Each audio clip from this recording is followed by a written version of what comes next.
What is up, guys? Boris here, and I know that I'm very late with this video, but a lot of you guys still requested it, so I'm still bringing you guys these Colosseum guides. First off, we're going to go straight with the Capone Colosseum, stages 1 through 5 for the Chaos difficulty, and as you see, we're going fast-paced because this Perona fight took me like 5 minutes.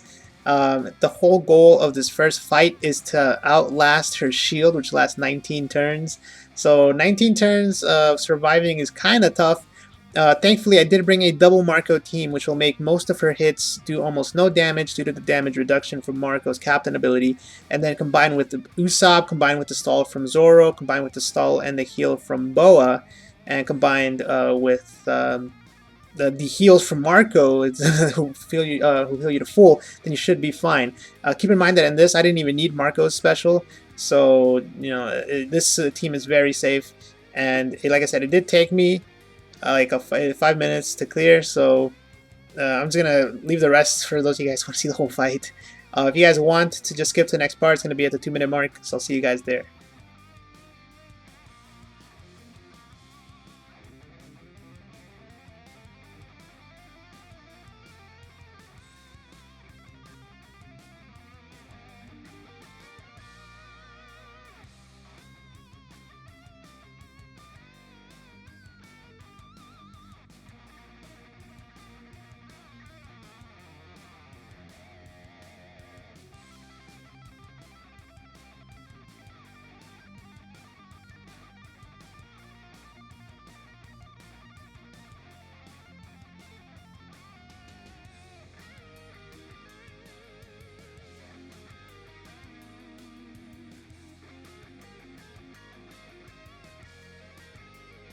Okay, so we're on to the next stage. Here we got Killer. Now, Killer will automatically drop your HP down to, I believe, 1%. So you need to bring someone who can stall or someone who can heal you back up to a decent amount of HP. So that's why I brought Marco. And along with Marco, I brought a slasher team with double Mihawk to immediately get him down to 50%. And then we're going to go ahead and use Pika just for that extra 20%. Pika could really be anything else. It could be like, for instance, maybe Koza or someone who boosts slashers, and then just go ahead and use the combo of what is it? Strongworld Zoro, sorry, Strongworld Zoro and Doflamingo. Together, that combo should be able to do massive amounts of damage, and from there, it should be pretty easy. You'll have plenty of HP to play with if you bring Marco. You can even bring the you don't even have to bring this Marco. You can bring the yellow Marco, and if you do bring the blue Marco, make sure to use Doflamingo first. Otherwise, the blue Marco's orb boost will take priority over Doflamingo's orb boost. So keep that in mind, and then you have plenty of turns to take him out. As you see here, he's around. I'd say maybe he's around 10%, and you should be good. Now, keep in mind though that even though you might bring some what's it called, some turn delay guys. Once you get him below 40%, or if you get him low enough, he will put up a debuff protector and start attacking every turn. So my recommendation is just bring someone who heals you back to full, and yeah, then you'll have plenty of turns, especially with the coffin boat. Gives you plenty of HP, and as you see here, I should be able to take him out this turn. So that is Killer. It's pretty easy with this team. And I guess let's move on to the next one.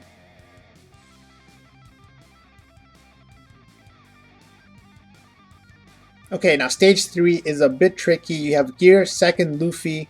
The trick to this battle is that he will revive himself after you defeat him, and when he revives, he will deal 10,000 damage. So you're going to want to plan out your attacks. And so what I've done is, again, I've brought the double Marco team because double Marco will greatly reduce damage. And this first set of lives, I'm just going to go ahead and whittle him down. I go ahead and use a Marco just to go ahead and get that 2-turn orb boost. And as you can see here, combined with a Thatch ability to give me a lot of blue orbs, I'm able to take him out. I believe in... No, I leave him alive for 1 turn.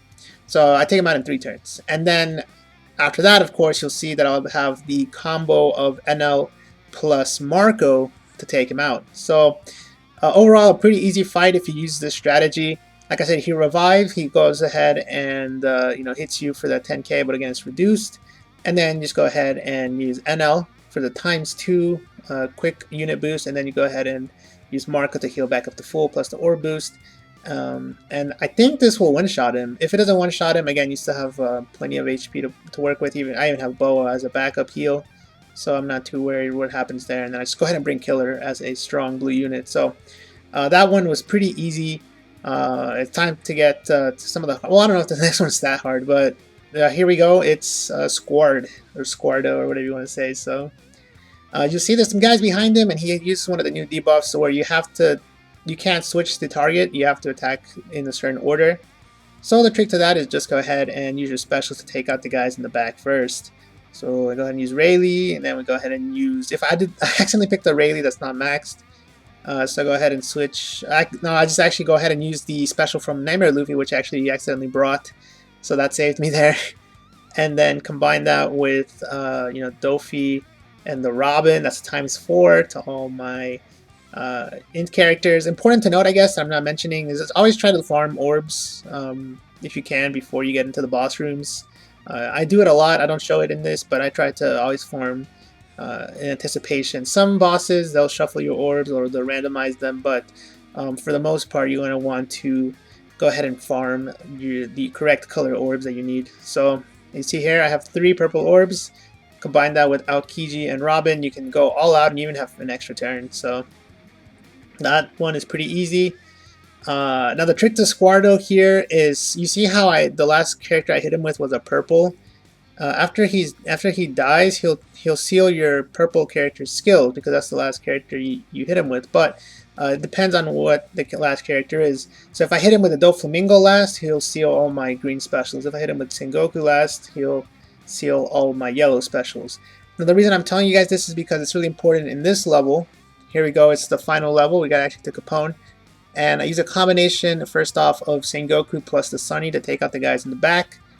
And I'm going to go ahead and use Noland plus Breed. Notice how I did farm for those purple orbs beforehand. And boom, let's go ahead and see how much damage this does. You got the orb boost, and then you have the Sengoku boost. Does a lot of damage.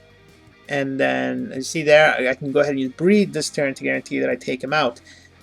Definitely, like I said, make sure that the last person that hits Squard is a purple unit, because you're going to want to have your yellow specials. You're going to want to be able to use them, so you don't want them locked up. So you see here, I'm going to go ahead and use Breed, and boom. So now he'll lock my purple units specials for 5 turns, and then we get to go straight to Capone. So Capone himself, this is actually pretty straightforward battle.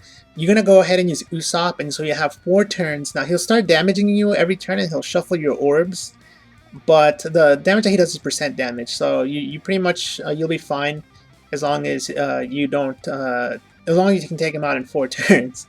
Now the reason that we're stalling here is because we want to look for 2 yellow orbs. Once you get 2 yellow orbs, we can use Dofi plus Sengoku to deal massive damage. In the meantime, let's go ahead and whittle him down so that we don't get him too low. If you get him at low enough, he will take away some of your characters, so you want to be careful there. Now the reason that we can rely on this is because, as you see here, he'll shuffle your orbs every single turn. So let's say that the worst case scenario, he's down to 1 turn. 1 orb, at that point you should have him low enough where even 1 yellow orb will do it. So once you get 2 yellow orbs, as you see here, it might seem like I'm not going to be able to KO him, but with the 2 purple orbs and the yellow orbs, I'm going to be able to do massive amounts of damage. The Doflamingo is so broken. So here we go. 1, 2, 3, 4, 5, and 6. So that's a massive amounts of damage. And yeah, so that's the what's the name, Capone Colosseum, and I'll bring you guys the other one later, or probably tomorrow. And yeah, hope you guys enjoyed it, and hopefully it helps you guys out.